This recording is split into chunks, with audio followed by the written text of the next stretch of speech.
My name is Jason Fayre, and I work as National Lead Accessibility and Assistive Technology for the CNIB, which is the Canadian National Institute for the Blind. I've been in this role since July of 2014. My job consists of supporting all of our staff across the country who use assistive technologies, mainly JAWS and Braille displays, some Zoom text. And so I'm the point of contact for support if they have issues with any of the systems that we use across CNIB. I also evaluate any new system that we're going to deploy across the organization to make sure that it's accessible and to come up with solutions if it's maybe not as accessible as it should be. Prior to my current position, I held several roles.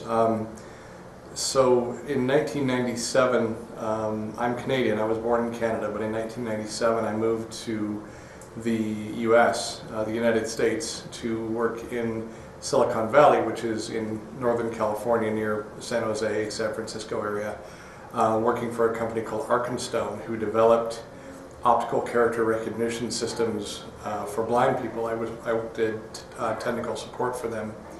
After that, I worked for Sun Microsystems, also in Silicon Valley.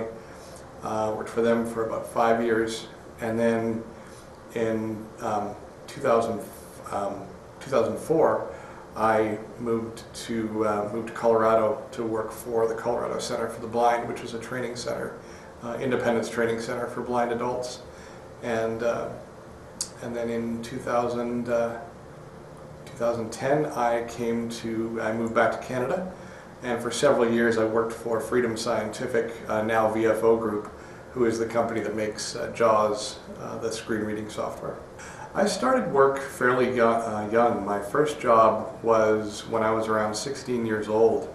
I worked during the summer for the Manitoba Department of Education as a trainer. I taught much younger kids how to use computers. At the time they were Apple II, very old Apple II machines. But that was my first job. My first full-time job was after I graduated. I worked for an internet provider for a couple of years doing technical support. I am totally blind and have been since birth. I have a little bit of light perception in one eye, in my left eye. My eye condition is what's called ROP, retinopathy of prematurity. I would say the biggest obstacle or challenge that I've found in looking for jobs is, frankly, people's attitudes. I think people don't understand blindness. A lot of people are very scared by it. And I think the way that I've been able to overcome that is just by being as competent and confident as I possibly can be without being arrogant. A good example of that is when I was going to go work for Sun Microsystems. I had a pretty good idea of the products that I was going to be asked to work with and support. Because those products, when I worked for Sun, my job had nothing to do with blindness. It was supporting mainstream server products. So I made it a point to learn absolutely everything I could possibly learn about these products. I read manuals cover to cover. I mean, who does that?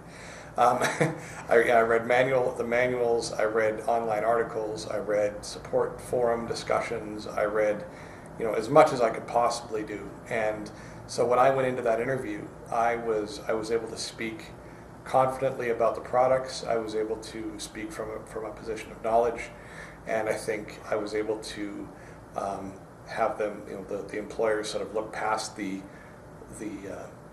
blind person to the person that was capable of doing the job, and I ended up getting that job.